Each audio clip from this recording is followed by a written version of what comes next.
ఇప్పుడు వచ్చిన ప్రియులైన దేవుని పిల్లలందరికీ మన ప్రభు అయిన క్రీస్తు యేసు వారి పేరిట శుభాభివందనాలు తెలియజేస్తున్నాను.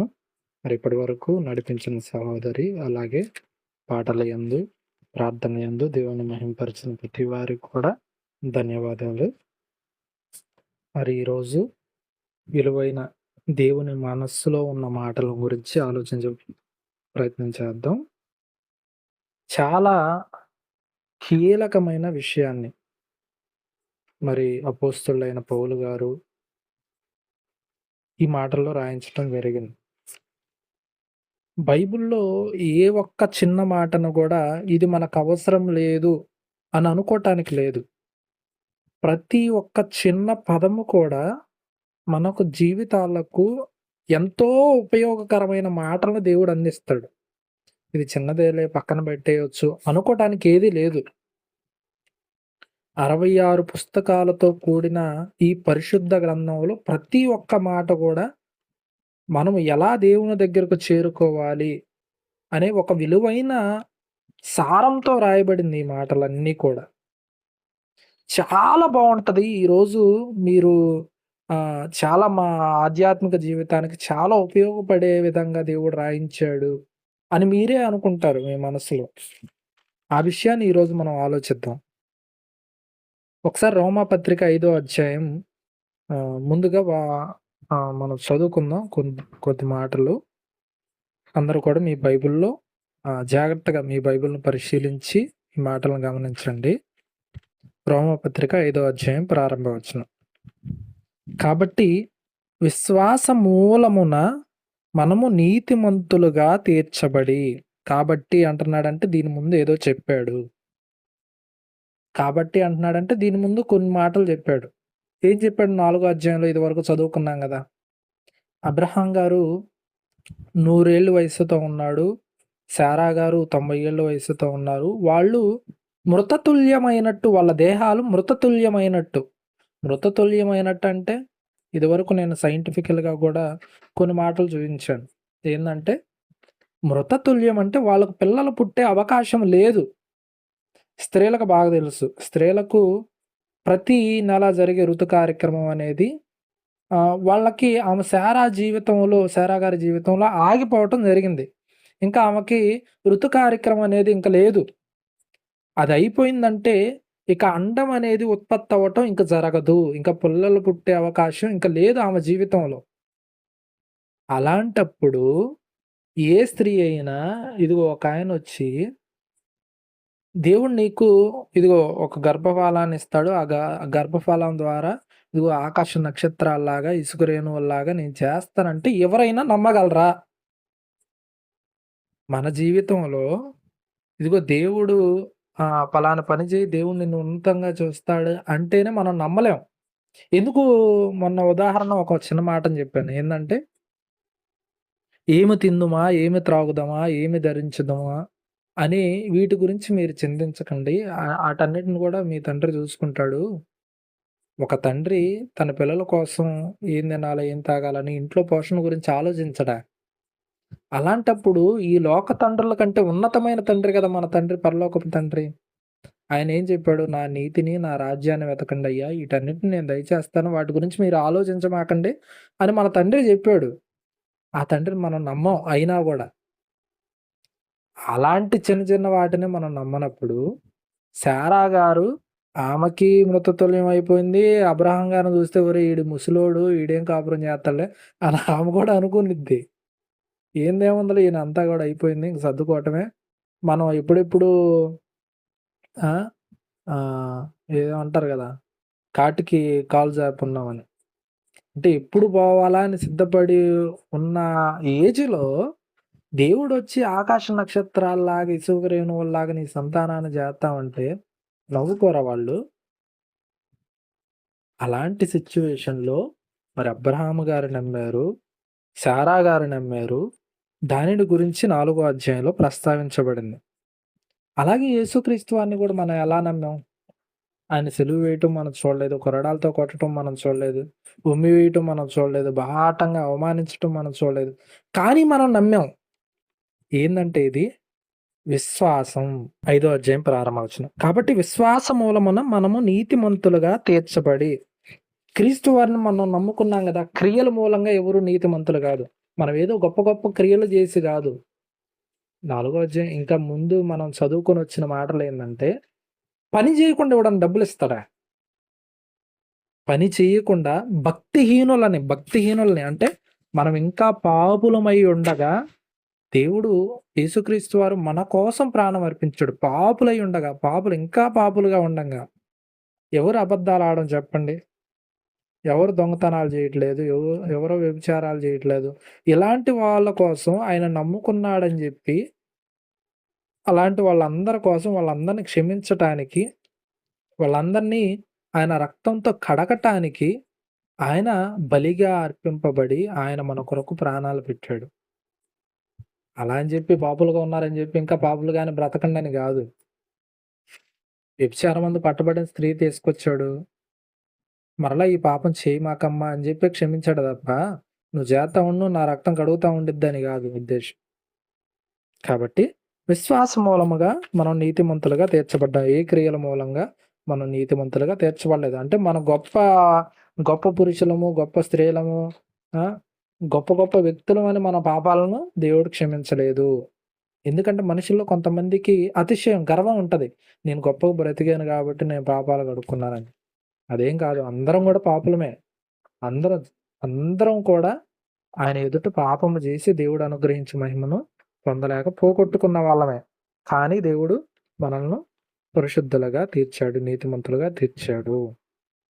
మన ప్రభువైన యేసుక్రీస్తు ద్వారా దేవునితో సమాధానం కలిగి ఉందము అంటున్నాడు. మన ప్రభువైన యేసుక్రీస్తు ద్వారా దేవునితో సమాధానం కలిగి ఉందము. ఏంది ఈ మాటకు అర్థం? మన ప్రభువైన యేసుక్రీస్తు ద్వారా మన దేవునితో సమాధానం కలిగి ఉన్నాము. అంటే అంతకుముందు సమాధానం లేదా అంటే అస్సలు లేదు. దేవునికి మనకు కొట్లాట్లు మరి కొన్ని గొడవలు జరిగినాయన్నమాట. ఏంది ఆ గొడవలనేది మనం ముందు మాట్లాడుకుందాం. ఉదాహరణకి ఒక కుటుంబంలో ఒక భార్యాభర్తనే అనుకోండి. వాళ్ళు నానా అంటే ఒకళ్ళు మాట పెరిగి తిట్టుకొని, కొట్టుకొని, కోర్టుల దాకెళ్ళి అనేక రోడ్ల మీదకొచ్చి గోలలైన విషయాలు గూడా మనందరం గూడా చూస్తానే ఉంటాం. మన జీవితాల్లో అనేక విషయాలు, సందర్భాలు జరుగుతా ఉంటాయి.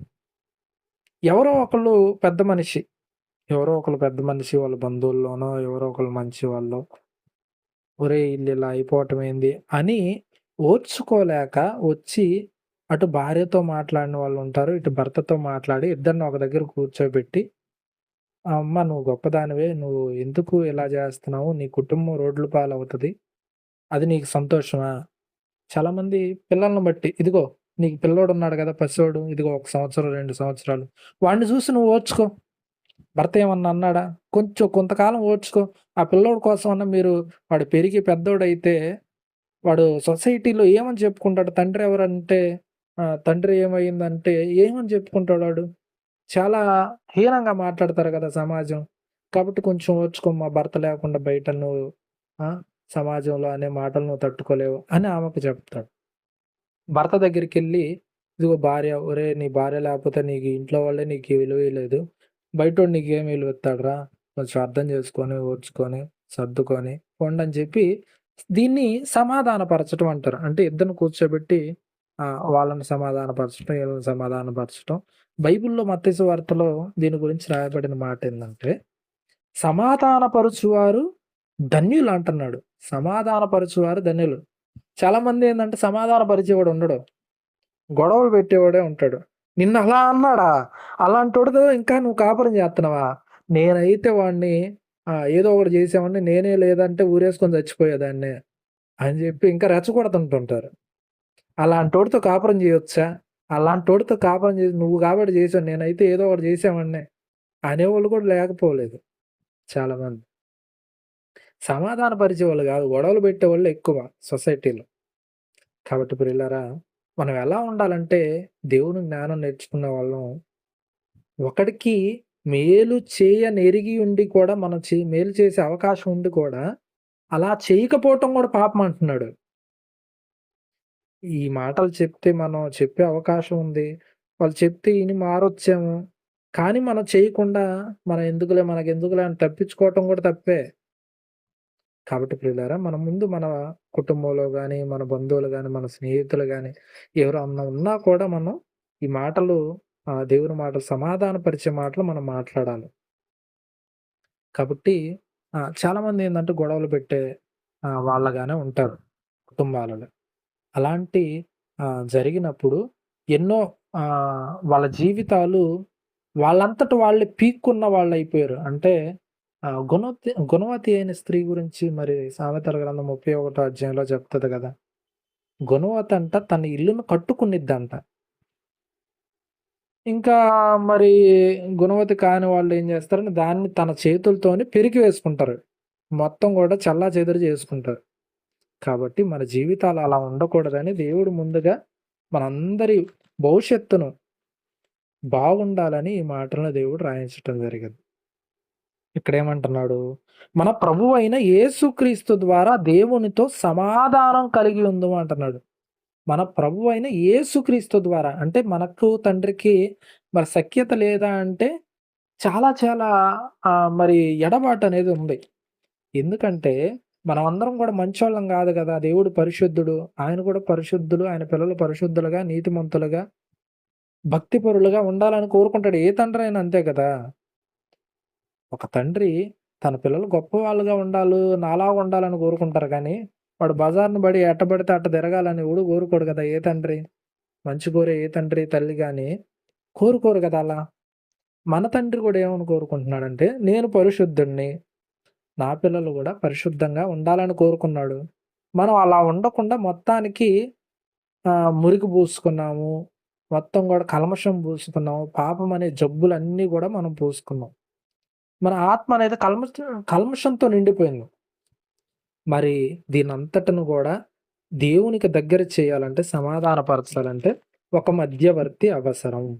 ఆయనెవరంటే మన ప్రభువైన యేసుక్రీస్తు. ఆయన మధ్యవర్తిగా వచ్చి మన తండ్రితో, మనందరి ఆత్మలను కన్న తండ్రితో మనల్ని సమాధానపరిచాడు. మధ్యవర్తి ఎవరు? మన ప్రభువు యేసుక్రీస్తు వారు. తండ్రి అంటే మనందరికీ దేవుడు, మనందరి ఆత్మలను కన్న తండ్రి. ఆయనతో సమాధానపరిచాడు. కాబట్టి ఈయన మధ్యవర్తిగా వచ్చి బలి అయిపోయి అందరిని గూడా పరిశుద్ధులుగా, పవిత్రులుగా, విశ్వాసం ద్వారా నీతిమంతులుగా చేశాడు. ఎవరంటే యేసుక్రీస్తు వారు మన ప్రభువు. ఈ ప్రభువు గారు యేసుక్రీస్తు వారు మనందరిని గూడా నీతిమంతులుగా చేశాడు గాబట్టి, ఆయన ద్వారా అందరం కూడా దేవునితో సమాధానం కలిగి ఉన్నాము. తర్వాత రెండో వచనం. మరియు ఆయన ద్వారా మనము విశ్వాసము వలన ఈ కృపయందు ప్రవేశము గలవారమై అందులో నిలిచి ఉండి దేవుని మహిమను గూర్చిన నిరీక్షణను బట్టి అతిశయించుచున్నాము అంటున్నాడు. మరలా చదువుతాను. మరియు ఆయన ద్వారా అంటే ఎవరి ద్వారా? యేసుక్రీస్తు వారి ద్వారా. నేనే మార్గం, నేనే సత్యం, నేనే జీవం అన్నాడు గదా! ఆయన ద్వారా అంటే మన ప్రభువైన యేసుక్రీస్తు అనే ఒక మార్గం ద్వారా మనము విశ్వాసము వలన ఆయన నమ్ముకున్నాం గదా! మనందరి పాపాలు కడుగుతాడని విశ్వసించాం గదా! ఆయన యందు విశ్వాసము వలన ఈ కృప మనల్నందరిని కూడా ఒక మంచి మార్గానికి నడిపించేదే ఈ కృప. దేవుని యొద్దకు చేర్చేదే ఈ కృప. ఉచితంగా ఇచ్చిందే ఈ కృప. అంటే ఉచితంగా ఇవ్వడాన్ని మనందరం గూడా పరిశుద్ధులుగా, నీతిమంతులుగా తీర్చబడ్డామంటే కృప ద్వారా, కేవలం కృప ద్వారే, క్రియల ద్వారా గాదు. ఉచితంగా ప్రవేశం గలవారమై, ఉచితంగా వచ్చాం ఈ మార్గంలోకి. ఏ క్రియలు చేసి ఈ మార్గంలోకి రాలా మనం. ప్రవేశము గలవారమై అందులో నిలిచి ఉండి, ఉచితంగానే వచ్చాం. దేవుడు మనల్ని అందరిని ప్రేమించి ఇక్కడికి తీసుకొచ్చాడు. ఆయన నమ్ముకున్నాం గాబట్టి. అందులో నిలిచి ఉండి దేవుని మహిమను గూర్చిన నిరీక్షణను బట్టి అతిశయించుచున్నాము. దేవుని దగ్గరికి వెళ్ళిపోతాం. దేవుని దగ్గర ఆయన వెళ్ళి ఆయన చూస్తాం. ఆయన దగ్గర ఉంటాం. ఆయన ఉన్న లోకంలో ఉంటాం. కాబట్టి అంతకంటే గొప్ప అవకాశం, అంతకంటే గొప్ప భాగ్యం భూమి మీద ఉండే మనుషులకు ఎవరు ఏమి ఇవ్వలేరు అంతే. అన్నిటికంటే గొప్ప భాగ్యం ఏందంటే, ఇదిగో దేవుని మహిమను గూర్చిన నిరీక్షణ. ఆయన దగ్గరికి వెళ్ళిపోతాం. ఆయన దగ్గర ఉంటాం. ఆయనతో పాటు ఉంటాం. తరతరాలు దానికి ఎండింగ్ లేదు. ఎవర్ లాస్టింగ్ అనమాట. ఇంకా అంతం అనేది లేదు. దానికి ఇంకా మరణం అనేది లేదు. ఆయనతో పాటు ఎల్లకాలం ఉండటానికి ఆయన దగ్గరికెళ్ళిపోతామని జెప్పి నిరీక్షణ అంటే ఎదురుచూపు. ఆ ఎదురుచూపుతో అంత గొప్ప భాగ్యమా మనకి అని అతిశయపడుతున్నాం మనమంతా గూడా. దేవుని దగ్గరికెళ్ళే గొప్ప అవకాశాన్ని మనకు మన ప్రభువైన యేసుక్రీస్తు వారు ఇచ్చారు అని గొప్పగా మనం ఫీల్ అయిపోతున్నాం, అతిశయిస్తున్నాం. మూడో వచనం. అంతేకాదు ఇక్కడ చాలా జాగ్రత్తగా ప్రతి ఒక్కళ్ళు గూడా గమనించండి. అంతేకాదు శ్రమ ఓర్పును చాలా జాగ్రత్తగా ప్రతి మాటను గూడా గమనించాలి. శ్రమ ఓర్పును, శ్రమ ఓర్పును, శ్రమ, శ్రమ వచ్చింది మనకి. చాలామంది ఏంటంటే ప్రార్థనలో ఏం చేస్తారంటే, నన్ను శ్రమల్లోనికి తీసుకెళ్ళక నాకున్న శ్రమలను నువ్వు తప్పించండి తండ్రి అని చెప్పి ప్రార్థన చేస్తుంటారు. ఇక్కడ ఏమంటున్నాడు దేవుడు, జాగ్రత్తగా చూడండి మీరందరూ కూడా. శ్రమ నీకొచ్చిందంటే దాని వలన నువ్వు పొందుకునే ఫలితం ఏందంటే ఓర్పు అనే ఒక గొప్ప లక్షణాన్ని నువ్వు నేర్చుకుంటావు. ఓర్పు, ఓర్చుకోవటం అనేది నీకు తెలిసిద్ది. యోబు గారికి శ్రమ వచ్చింది. శ్రమ వచ్చింది గనకే ఆయన ఓర్పు అనేది బయటపడింది. శ్రమ రాకపోతే బయటపడేదా? శ్రమ వచ్చింది గనకే నీలో ఎంత ఓర్పు ఉంది అనేది బయటపడింది. లేకపోతే పడదు కదా! ఆ ఓర్పు అనేది బయటికి రాదు కదా! ఓర్పు లేని వాళ్ళు ఏం చేస్తారంటే శ్రమ రాంగాల్నే తప్పించుకోవాలని చెప్పి పోయి ఉరి పెట్టుకుంటారు. లేదంటే ఏదో ఒకటి తాగుతారు. ఏదో ఒకటి చేసుకుంటారు. ఏందంటే శ్రమ రాంగాల్నే దాన్ని తట్టుకోలేక, దాని వెనకున్న ఫలితాన్ని అనుభవించలేక, ఆ శ్రమ వలన నీకు ఓర్పు పెరుగుతుందని చాలామంది తెలుసుకోవట్లా. చిన్నగా ఓర్చుకుంటే కొంతకాలానికి తీరిపోయిద్దిలే. చిన్న కష్టం చేసుకొని దీన్నంతట కూడా తీర్చుకుందామనే ఆలోచన చాలామందికి లేదు. శ్రమ ఓర్పును, ఓర్పు వలన పరీక్షను, ఓర్పు వలన పరీక్షను. ఓర్పు మరి దీని పర్యవసానం ఓర్పును బట్టి పరీక్ష అనేది మన జీవితాల్లో జరుగుతుంది. శ్రమ వలన ఓర్పు ఉంటుంది. ఓర్పు వలన పరీక్ష. ఓర్చుకుంటా పరీక్ష. అది మన జీవితానికి ఒక పరీక్ష. అది ఓర్పు అనేది ఒక పరీక్ష. పరీక్ష నిరీక్షణను. ఆ పరీక్ష వలన నీకు నిరీక్షణ అనేది పెరిగిద్ది. అంటే ఎదురుచూపు అనేది పెరిగిద్ది. ఓర్పు పరీక్ష ఎలా అవుతుందంటే, మనం ఏ విషయం కోసమైనా ఓర్చుకుంటా ఉంటాం. ఒక ఎగ్జామే రాశారనుకోండి, ఓర్చుకొని మరలా ఫెయిల్ అయ్యి మరలా రాసి, ఆ జీవితంలో అది నీకు పెట్టే పరీక్ష. ఎందుకులే ఇదంతా కూడా అనుకుని నువ్వు పక్కకు తొలిగావనుకో, దాంట్లో నువ్వు విన్ అవ్వలేవు. మన జీవితంలో కూడా భార్యాభర్తల్లో కూడా అనేక శ్రమలు వస్తూ ఉంటాయి, అనేక ఇబ్బందులు ఎదురవుతూ ఉంటాయి. ఓర్చుకోకపోయారనుకోండి, ఆయన దారి ఆయనదే, ఆమె దారి ఆయనదే, పిల్లోడి దారి పిల్లోడే, ఇంక రోడ్డుని పడటం అందరూ కలిసి. ప్రతి శ్రమలో కూడా మనం ఓర్చుకున్నప్పుడు అది మన జీవితానికి ఒక పరీక్షను అనేది ఎదుర్కొంటాం మనం. ఆ ఓర్పులో ఒక పరీక్షను ఎదుర్కొంటాం. ఆ పరీక్ష నెగ్గిన వాడే మంచి జీవితాన్ని పొందుకుంటాడు. ఆ పరీక్షలో విన్ అయిన వాడే కుటుంబాన్ని మంచిగా నడిపించుకుంటాడు. కుటుంబంలో అందరూ కూడా దేవుని మార్గంలో మంచిగా నడుచుకుంటారు. భార్య ఒక వైపుగా ఉండదు, భర్త ఒక వైపుగా ఉండడు, పిల్లలు వాళ్ళు కూడా భ్రష్టు పట్టిపోరు. అందరూ కూడా శ్రమలను ఓర్చుకోవాలి, ఓర్పుగా ఉండాలి. ఈ పరీక్షలో మనం విన్ అయినప్పుడే మంచి మార్గంలో మనం కుటుంబం అంతా కూడా నడిపించుకోగలం. అయితే ఈ పరీక్ష నిరీక్షణను, అంటే దేవుని కోసం ఒక ఎదురు చూపును, కుటుంబం అంతా కలిసి దేవుని కోసం ఒక ఎదురు చూపును మనకు నేర్పిస్తుంది అనేది చెబుతున్నాడు. పరీక్ష వలన నిరీక్షణ అంటున్నాడు. ఒకసారి మనం ఒక మాట చూద్దామా? ఏంటి దీని గురించి? శ్రమ ఏంది, ఓర్పు ఏంది, పరీక్ష ఏంది, మరి దీని వలన వచ్చి మనకు మెప్పు ఏంది అనే దాని గురించి 1 పేతురు పత్రిక 1వ అధ్యాయం 6వ వచనం మనం చూద్దాం. పేతురు గారు రాసిన 1 పత్రిక 1వ అధ్యాయం 6వ వచనం మనం చూస్తే, అందరం ఈ బైబిల్ తీసి చదువుతున్న మాటను జాగ్రత్తగా గమనించండి. మన జీవితాలకు, ప్రతి ఒక్కరి జీవితాలకు చాలా ఉపయోగకరమైన మాట ఇది. 1 పేతురు 1:6. ఇందువలన మీరు మిక్కిలి ఆనందించుచున్నారు గాని, అంటే కొంతకాలం మనం బాగా గూడా పెళ్ళైన కొత్తలో భార్య గాని, భర్త గాని, పిల్లలు గాని చాలా హ్యాపీగా ఉంటారు. ఏదో ఒక కష్టం వచ్చిద్ది, ఏదో ఒక శ్రమ వచ్చిద్ది. కుటుంబం అన్నాక బాధలు, ఇబ్బందులు, శ్రమలనేది ఉండకుండా ఉండవు. 1 పేతురు 1:6. ఇందువలన మిక్కిలి ఆనందించుచున్నారు గాని, అవసరమును బట్టి నానా విధములైన శోధనల చేత ప్రస్తుతము కొంచెము కాలం మీకు దుఃఖము కలుగుచున్నది. అవసరమును బట్టి నానా విధములైన శోధనల చేత చాలా బాధలొస్తాయి మన జీవితాల్లో. ఉండే కొద్ది చాలా బాధలొస్తాయి. చాలా ఇబ్బందులొస్తాయి. ఒరేయ్! ఎందుకా నాకీ జీవితం అని గూడా మీకనిపించొచ్చు. ఎందుకొస్తున్నాయి నాకీ బాధలు అని కూడా అనిపించొచ్చు. ఈ బాధలను ఫేస్ చేసేదానికంటే నేను చనిపోతే బావుండు అని కూడా అనిపించొచ్చు. కానీ అవన్నీ వస్తున్నాయి అనేది దేవుడు ఏం చెప్పాడంటే, అవసరమును బట్టి నానా విధములైన శోధనల చేత ప్రస్తుతం కొంచెం కాలం మీకు దుఃఖం కలుగుచున్నది. ఇక్కడ ఒక అద్భుతమైన మాటను దేవుడు రాయించాడు. ఏంటంటే, నశించిపోవు సువర్ణం, నశించిపోవు సువర్ణం, నశించిపోవు సువర్ణం. సువర్ణం అంటే ఏంది? బంగారం, గోల్డ్. నశించిపోవు సువర్ణం అగ్ని పరీక్ష వలన శుద్ధిపరచబడుచున్నది గదా! బంగారం అది గోల్డ్ షైనింగ్‌గా బంగారం మిలమిల మెరిసిపోతుందంటే, ఆ షైనింగ్ అంతా దానికి రావడానికి మనమంతా కూడా బంగారం చూడంగాల్నే చాలా అబ్బా! చాలా బావుందని చెప్పి ఆకర్షింపబడతాం గదా! అంతగా అది మెరిసిపోవటానికి, అంతగా మనల్ని ఆకట్టుకోవటానికి దాని వెనక ఉందేందంటే, అది ఒక పరీక్షను నెగ్గి అక్కడికొచ్చింది. ఒక పరీక్షను నెగ్గి అక్కడికొచ్చింది.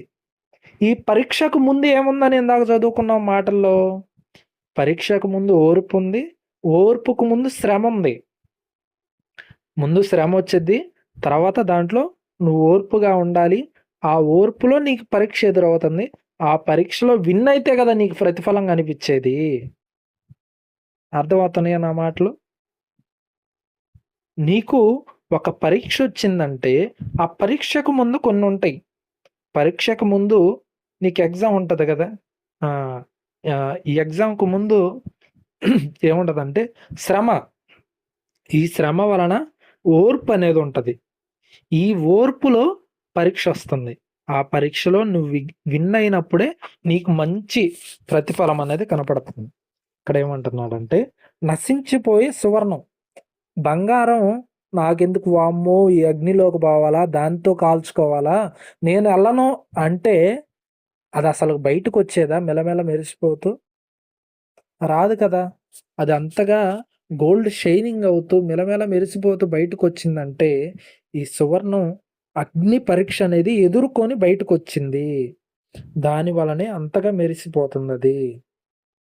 దానికంటే అమూల్యమైన మీ విశ్వాసం శోధనల చేత పరీక్షకు నిలిచినదై. మన విశ్వాసాన్ని కూడా దేవుడు శోధనలతో ఒక పరీక్ష పెట్టాడంట. యేసుక్రీస్తు ప్రత్యక్షమైనప్పుడు మీకు మెప్పు, మహిమ, ఘనత కలుగుటకు అదే కారణం అంటున్నాడు. ఈ పరీక్షలో ఎవరైతే విన్ అవుతామో, ఈ పరీక్షలో ఎవరైతే నెగ్గుతామో వాళ్ళకి మహిముంటది, ఘనతుంటది, మెప్పుంటది. దేవుడితో మనుషుల మెప్పు కాదు. ఎప్పుడు మనుషుల మెప్పు కోరుకోమాకండి. మనుషుల మెప్పు కోరుకుంటే ఏ నోరైతే మనల్ని గొప్ప గొప్ప పొగుడుతదో, ఆ నోరే అసలు నోటికి రాని బూతులన్నీ కూడా తిడతది.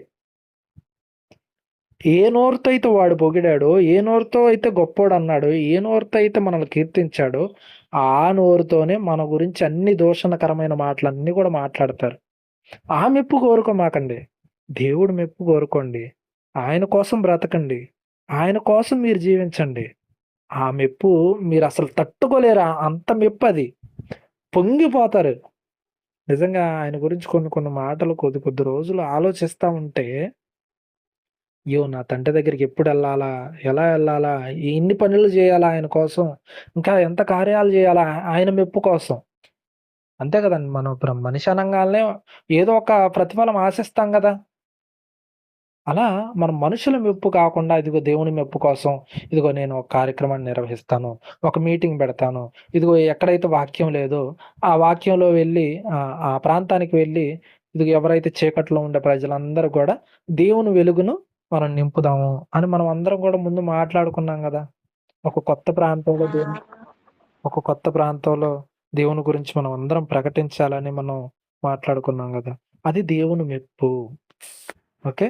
శ్రమ ఓర్పును, ఓర్పు పరీక్షను, పరీక్ష వలన నిరీక్షణ అంటున్నాడు. కలుగజేయునని ఎరిగి శ్రమల యందు అతిశయపడదుము. శ్రమల యందు భక్తుడు ఏం కోరుకుంటున్నాడంటే, నాకింకా శ్రమలొస్తే బావుండు.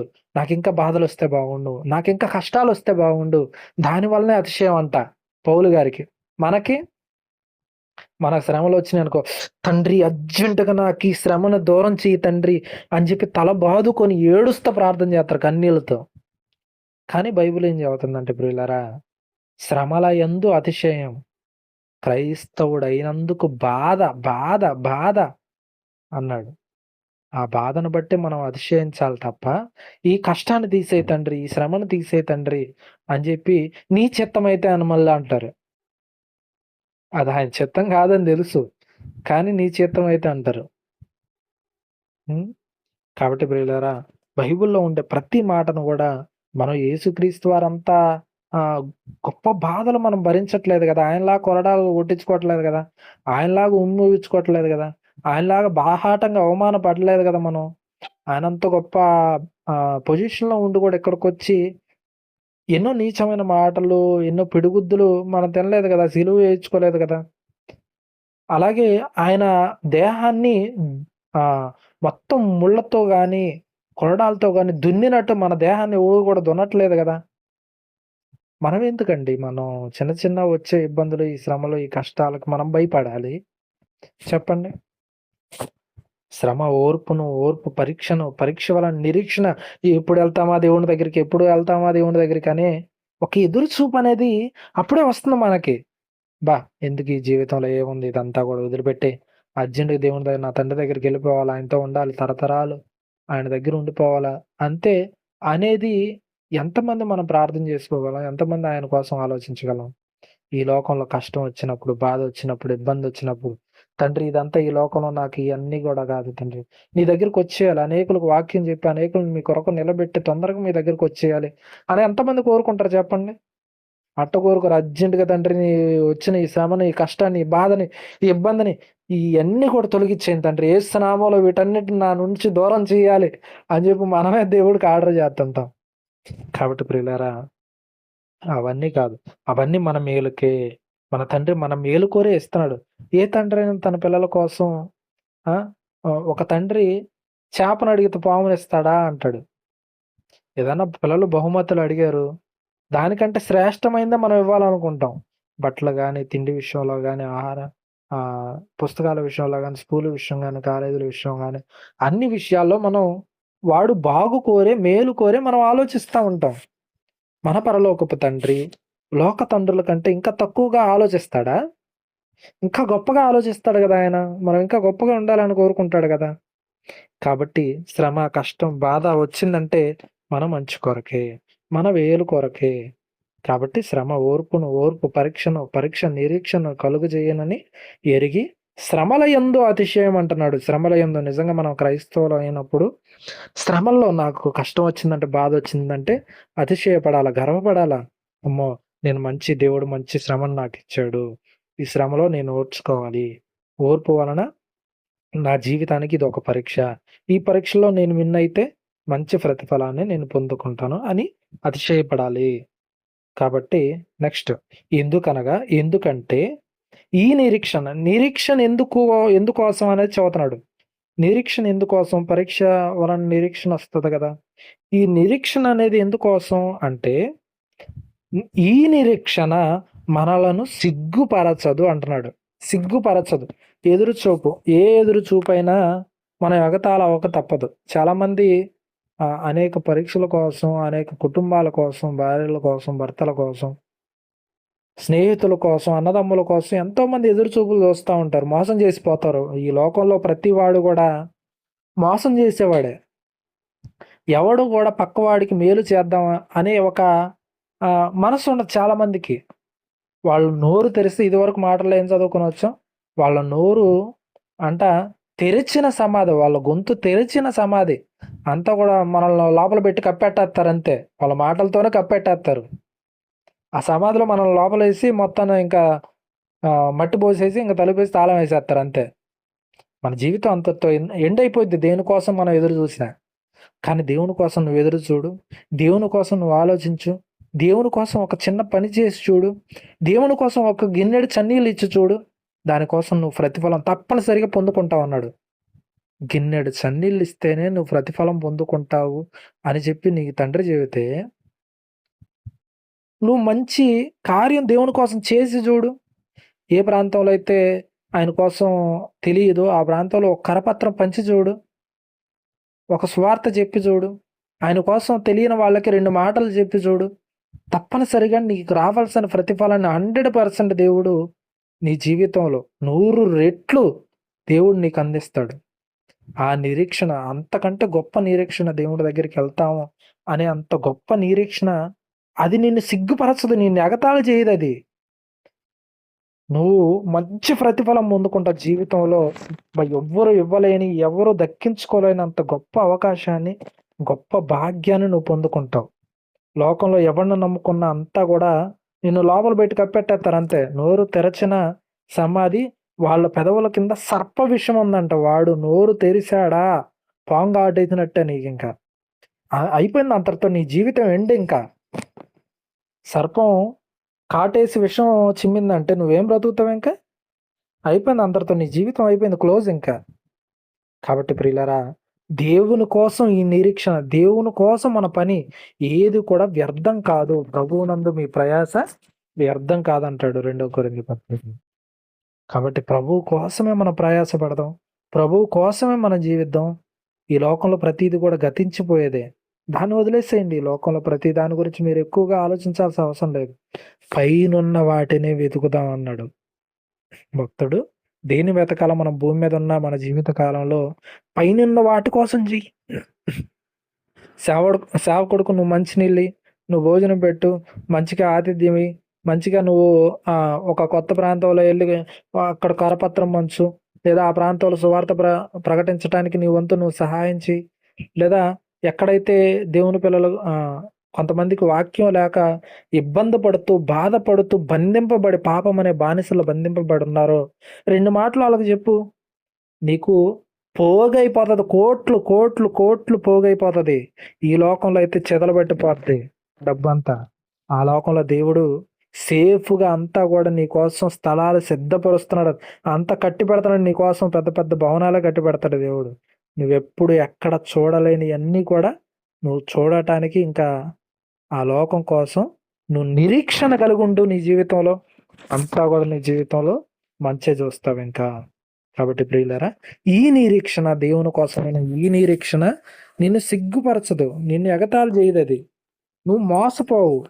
కాబట్టి వీటి యందు నమ్మిక ఉంచుకొని నీ జీవితంలో గడపాలని నా ఈ మాటలు ముగిస్తూ